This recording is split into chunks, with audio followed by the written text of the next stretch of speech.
indépendance na baimboka nyonso tika ete nzambe apambola bino na mabota na bino mobimba mbote na bino bipai nyonso bozwami mpona kolanda Mag FM. Tofungola journal ya lelo pona koyebisa bino que président de la République Félix Antoine Tshisekedi ayebaki na kosala discours pona oyo etali 63e année ya indépendance asalaki discours pona population na ye.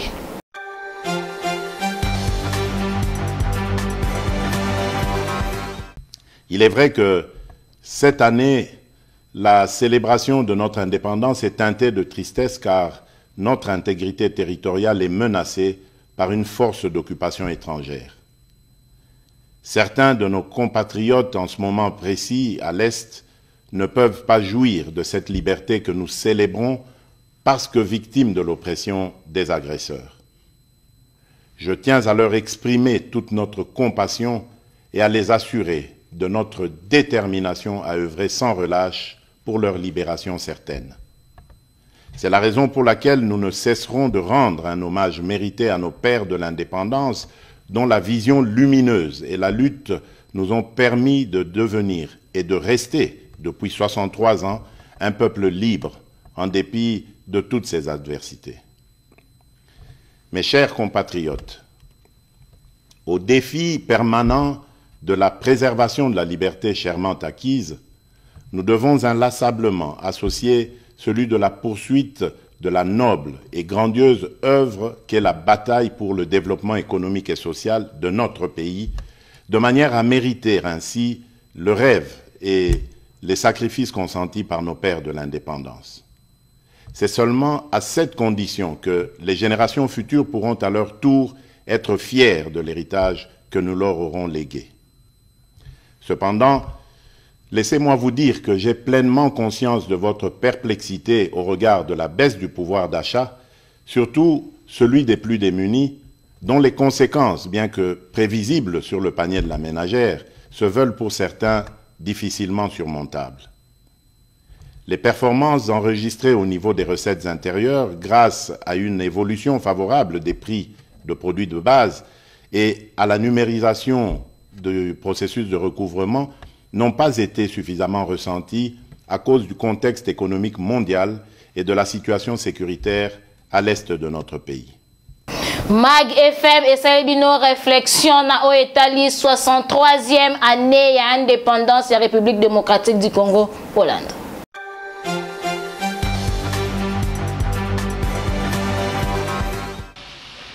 Une date illustre que vous garderez ineffaçablement gravée dans vos cœurs, une date dont vous enseignerez avec fierté.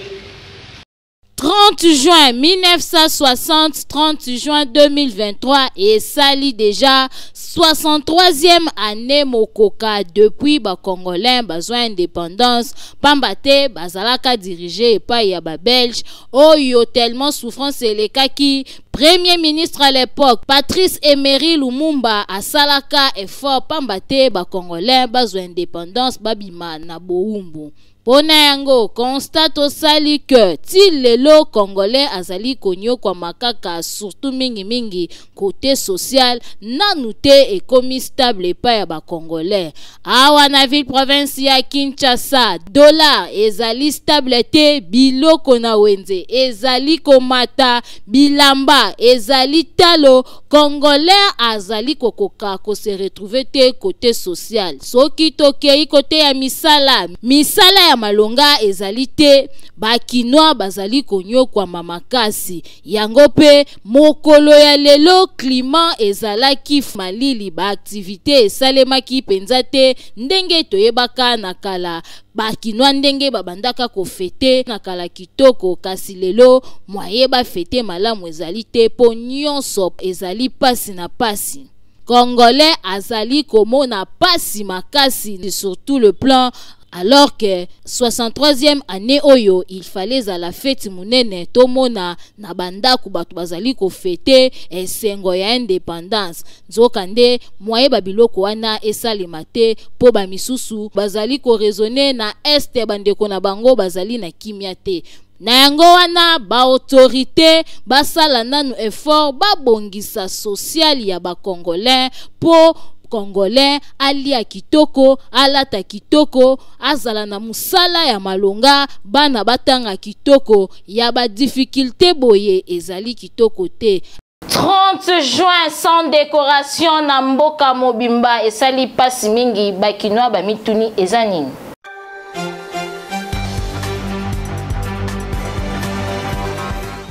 Kala toyebaka chaque le 30 juin ya année, gouvernement congolais abandaka kosala quelque chose okomona ba décoration na nzela oye bandaka kotalisa ke feti ya munene eza na mboka. Kasi pona 30 juin ya 2023 oyo eloko moko esalemi te, banzela ata décoration moko te, ba autorité babeti yango mama na kara ezala organisation ya ba défilé ndenge bandaka kosalema. Soki esalemi na ville province ya Kinshasa te e kosalema soit na province epai wapi président akozala. Kasi ane oyo ata défilé moko esalemi te, constate osali kaka bato ba parti politique na ba groupe ASBL nde basali ba marche de santé pi ekamwisi bakinoa mingi pona nini 30 juin ya ne oyo ebetami mama na kara.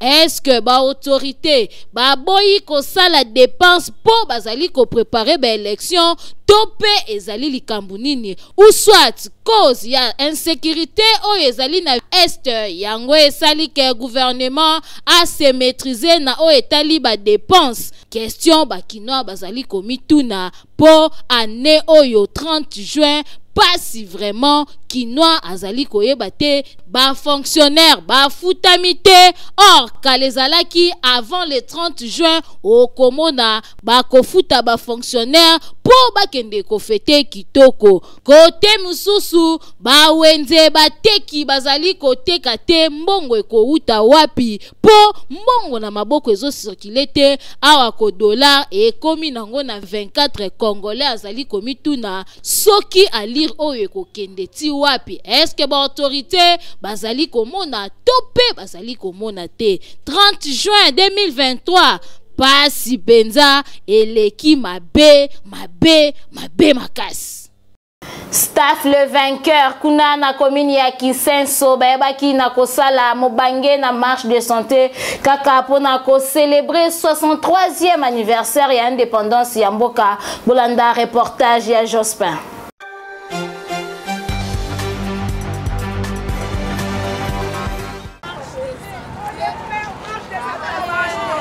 Na cadre à cause de 63 ans indépendance en Mboka Congo, staff les vainqueurs à commune à Kisenso et celle qui m'a na marche de santé Kobanda awa na route de la paix pour na kochiter awa na boulevard Lumumba direction première rue Limité Sika Oyowapi bazanga kité kopé c'est la micromac FMP ko remercier ya wili ba tous ce mukelengo pour l'implication na na journée oyo. Eleki malamu tokos ti bande siko to banda kiti to komi awa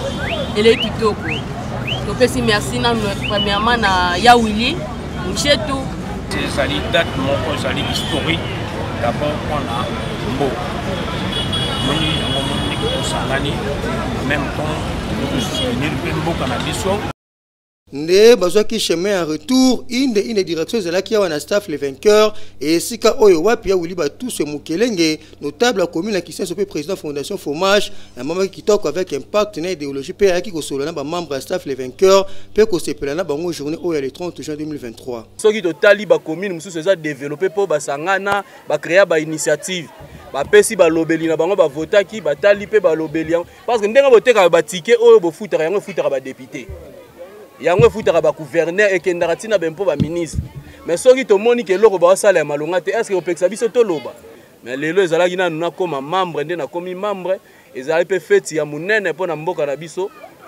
63 ans d'anniversaire po na mboka initiative ya marche to moni ba tumsu ba kei ba prière ba tumsu ba betisi ba concert mais obiso to sali mwa po na santé nde to kutani pe lisanga boye esalinga esengo makasi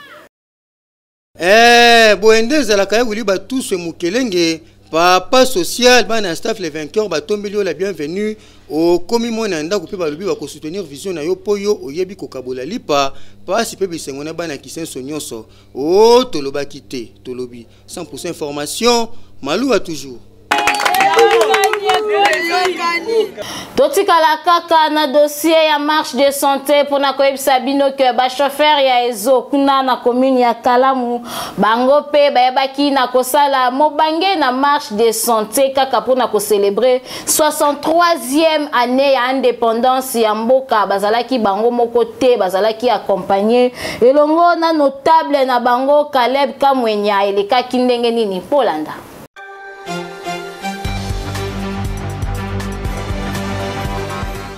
Lisanga ya ba chauffeur ya commune ya Kalamu structure oyo esangisaka ba chauffeur oyo ya quartier Kimwenza plus précisément na Yolo Sud ba préféraki lelo ba organiser marche de santé na tina ya ko célébrer 63e anniversaire pe ko accompagner ba effort ya FRDC ndenge kaka bazali ko militer pour na intégrité nationale. Sous impulsion P. Aoulette, ya le notable remarquable ya commune ya Kalamu Caleb Kamwenya, ba qui c'est là président ya association CAM, c'est-à-dire construisons un avenir meilleur, ba zala kiwana et longo pona kusala marche de santé na ndenge kaka esenga kapona ko maintenir santé en forme et zala ki motif ya satisfaction pe ya esengo et paye ya ba marcheur to pe ba chauffeur ya Kimwenza.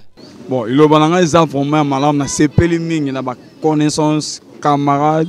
oh, tous nous en bango, na marche, au total molé lelo, na première couverture, na biso, depuis tout ça là, et loko. Nanga Mounaye, président Caleb Kamwenya, occasion fait les larrons, a préféré qui naye ko encourager ba chauffeur nyonso, oyo, ba apporter choix na bango sur personne naye, o wapi bango balobi, ye na bango kino na maponomi ya 2023 oyo, ti a lobi la bango kaka na assemblée provinciale. Boyebi devise na bise zara toujours la jeunesse en avant pour préparer l'avenir de demain.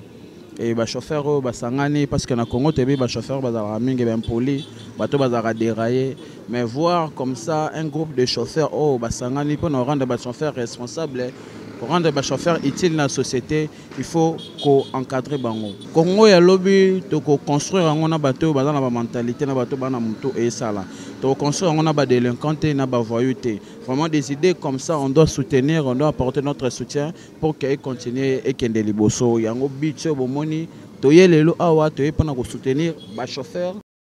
toye bake journée oyo esilaki na ambiance pe accompagnement ya musique na tina ya kopesa matondi na chef de l'état o azali ko maintenir pe ko militer na tina unité nationale boyende ezalaka Congo indépendance lipanda chacha. Insécurité ezali kokoba kaka makasi na ville province ya Kinshasa kinwa azali kolela bazali komituna ba autorité baza topé bazali te.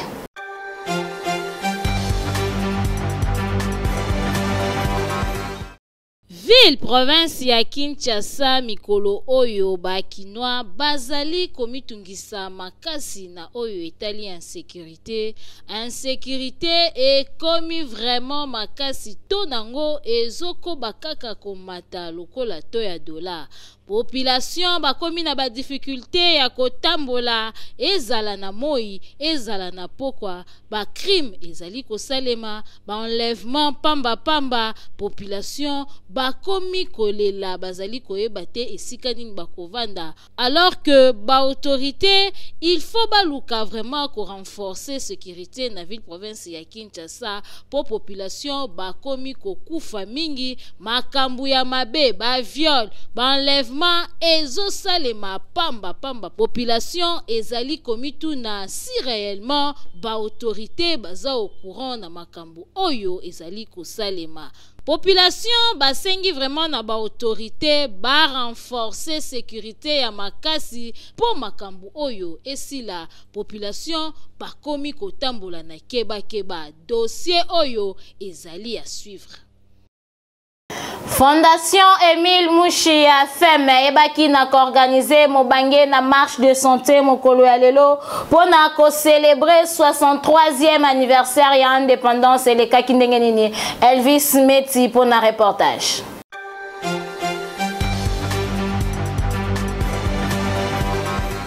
Ba jeune ba outi bipa inyoso na kati ya district ya Lukunga pona ko répondre na appel o esalaki Fondation Émile Mouchia na lolenge a ko célébrer 63e anniversaire ya indépendance ya mboka Congo. Lipanda Chacha ba jeune ebele nenka kabozali komona makolo c'est-à-dire mukadu bazalaki na sima ya leader na bango Émile Mouchia o azali présidente fondatrice ya FEM c'est-à-dire Fondation Émile Mouchia pona ko accompagner na tina ya ko encourager chef de l'État pe ko soutenir ba FRDC na élan ya encouragement pona ko consolider unité nationale à travers marche oyo nde Fondation Émile Mouchia elingi kotombola mongongo pona koyebisa na population à este oyo bazali meurtri na baguerre ke bazali ko compatir pe bazali ensemble longona bango na tina ya koluka kimia pe kozala bomoko pona komona avenir na lolenge ya malamu. Biso tondimi kotambola parce que kokabola mawa wana na bandeko na biso bazali kokufa na este parce que lelo biso tozo marché peut-être tozo sepela mais bango nesika bazali bazana mawa misusu bazo tambola makolo na biloko na mutu bazo kima masasi.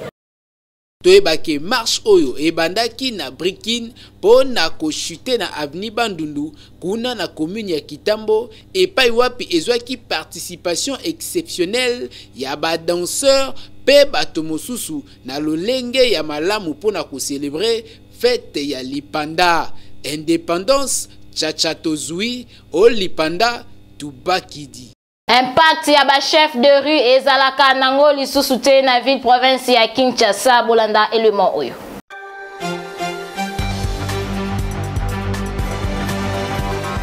Ba chef de rue bazalaka lisusu na impact te na ville province ya Kinshasa. Kala na deuxième république ezalaki soki otamboli na chaque avenue okomona que chaque avenue ezalaka na chef de rue o ezalaka ko faciliter ba bourgmestre pe ba chef du quartier soki problème ekwei na avenue topé na quartier et lokwa liboso chef de rue nde mutu akitaka asali constat pe amemi rapport epai ya chef du quartier et puis chef du quartier akoya komema rapport epai ya bourgmestre ba problème mususu pe ezalaki kosila kaka epai ya chef de rue kasi lokola mokili ezali ko évoluer awa na ville province ya Kinshasa ezali ko kende mingi na ndenge ya mabe ba chef de rue balimwa na bango bazalaka lisusu te soki problème ekwei population akimaka mbangu kaka epai ya la police alors que chef de rue azali très important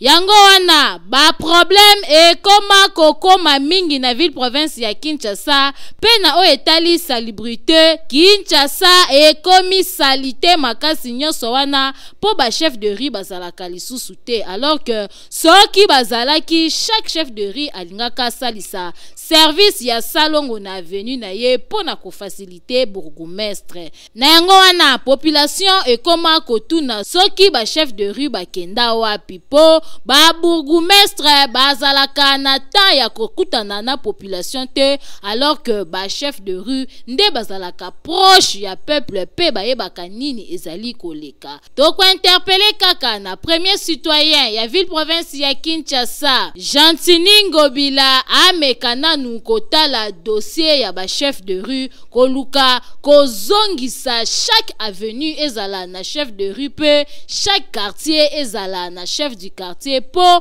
mutu na mutu asala musala oyo ye sengeli ya sala na place que peuple eganga kaka que bakonzi awa biso tokufi bakonzi problème ezali côté oyo po boye kitoko te Kinshasa ezali kokufa se kokufa boye bele bakinoa bazalaka lisusu na notion ya pardon te ata tuti ndeko na ye na nzela olasenga pardon komona komi lisusu nde kongalelila ye.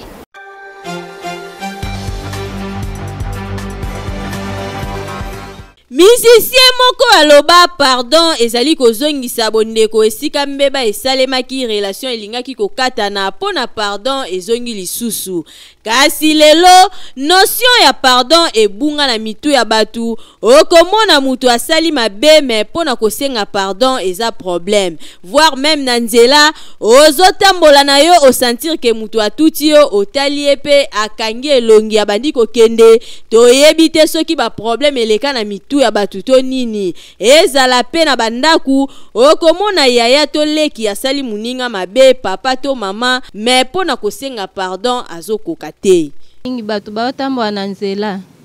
baza makambo ebele na mutu talaka misale ezate pase leki azotambola ba makambo ebele na mutu ata tuti mutu boy azoyeba ne moya osenga pardon te po aza makambo ebele mamuso yebise papa tuti nga pe osenga pardon te a répondre ka mabe po ebini ake nanu azoyeba no esika azobandela te aoke oluka wapi ake oluka musala wapi akozwa no mbongo ndenge nini bana batika na ndaku mwasa tika na ndaku makambo ebele na mutu omoni eloko na ya pardon na bata oyo doke ekombo lekila na bato mususu parce que otamba même na nzela boyo omoni mabe mutu azosala olie a reconnaître mabe azosala donc azo reconnaître ngo parce que mabe vraiment efuluki mabe komi makasi bon normalement eloko na ya pardon ezo dépendre pe na ba famille eza famille par rapport na moto éducation azolanda na famille na ye soki ba parents na ye bazo conseiller bien bazo pesa ye conseiller bien donc éducation ya mwana ezozala bien ata libanda kocha se ne kolobila soki ya moni keloko na sala eza mabe kocha se ekolobila ke asali mabe oki reconnaître keloko na sali mabe asengi pardon soki asala soki ya moni ke eloko asali eza mabe. Même makomi ya nzambe ezoloba ke pardon ezali nguya oyo ekangolaka tozala na habitude ya kosenga pardon ba parents to lakisa bana kosenga pardon ekozala malamu pona éducation na bango ezala pe yo chef soki osali mabe epa ya mwana musala esengeli kosenga pardon po pardon etalaka age rang social pete ezalaka nde réciproque boyoki. Banzela mingi na ville province ya Kinshasa ezalaka nango lisusu na eta ya kitoko te population bazali kolela mingi ba chauffeur po ba amortisseur ya mituka ezali kokufa bango.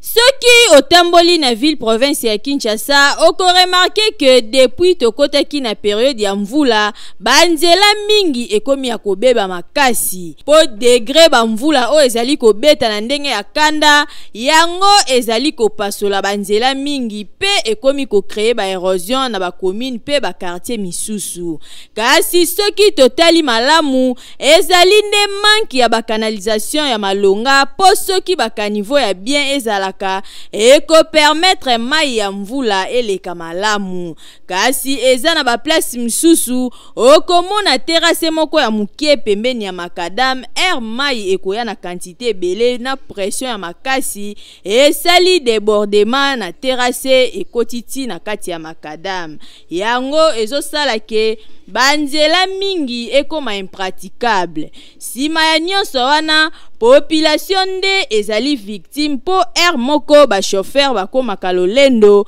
okomona bamatisi transport to pe bakomi kokitisa batu avant destination bakonzi en tout cas bota la population na lisu ya mawa na kobongisa banzela po circulation ya batu na mituka esalemaka na ndenge sengeli. J'espère boyoki po boye tanenge tche tanenge sali kitoko te. Centre hospitalier Dominique Lecoeur ezali wana pona ko traiter maladie nyonso yo mtozali ko belo tamboli na ba hôpitaux o trouver lobi côté kende na centre hospitalier Dominique Lecoeur ba ko traiter o kitoko makasi.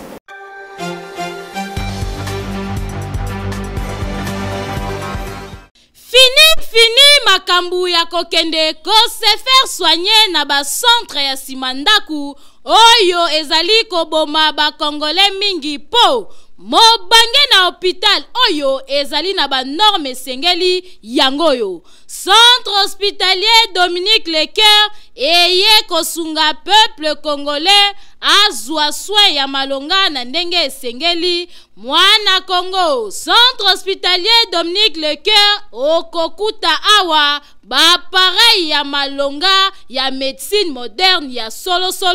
oyo ezali ko détecter maladie nyonso ebombani na nzoto ata ebombani na songe ya suki grâce ya ba pareil oyo maladie wana ekozala détecter. Awa bazali na laboratoire ya malonga kaka pona kosunga peuple congolais. Esengeli boyeba ke ba médecin oyo bazali ko traiter pe awa bazali ba médecin oyo batanga médecine na libanda ya mboka kasi baye ko pratique yango awa na République démocratique du Congo pona kosunga bandeko na bango bazwa soin ya malonga na ndenge esengeli. Na oyo etali prise en charge bomi tungisa te kokende libanda ya mboka na centre hospitalier Dominique Lecoeur prise en charge ezali assurée. Esengeli koyeba lisusu ke centre hospitalier Dominique Lecoeur ezali na ba service locaux la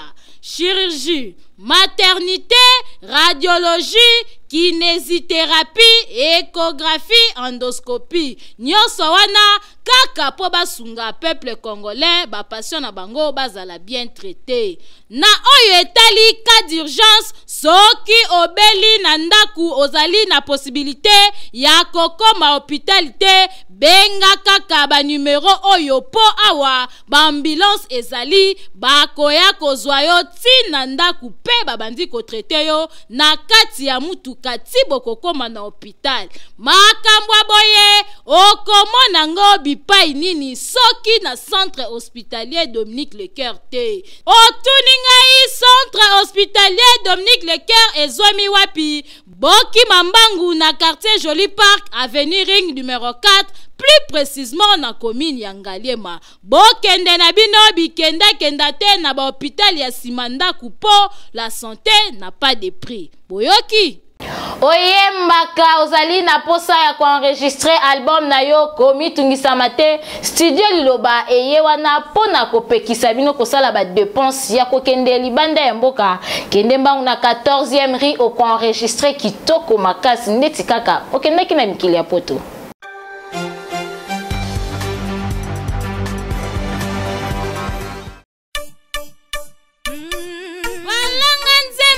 Bakolo kunga solution pona bino eye yo mutu ozali na besoin ya kobimisa album single maxi single kimambangu na studio liloba na 14e rue po kuna okokuta biloko ya mopaki c'est-à-dire ba pareil ya kanda studio liloba ezali na qualité ya kosakana te ebongo ba guitare ebongo ba micro okokutango esika mosusu te kaka na studio liloba.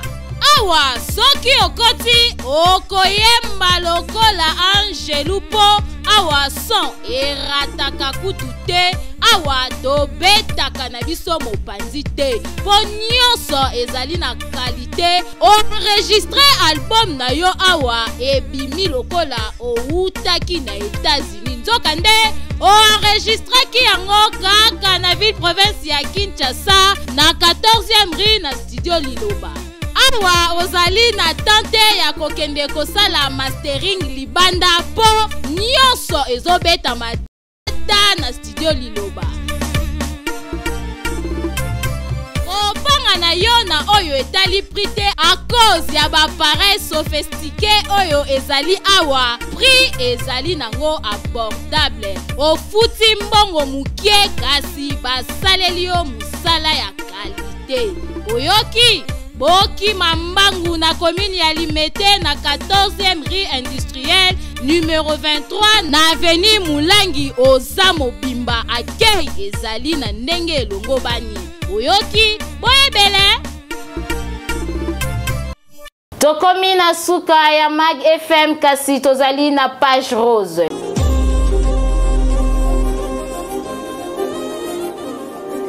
Joyeux anniversaire na mère Clara ya staff le vainqueur kuna na commune ya Kisenso balobi lelo ekoyinda makasi ntabande kolia mape champagne kopanzana mbotama elamu maman Clara ya staff le vainqueur peto pesa bambote kuna epai ya golf Kizola molanzi munene ya Mag FM mbote na yo tolinga kayo mingi mbote golf Kizola.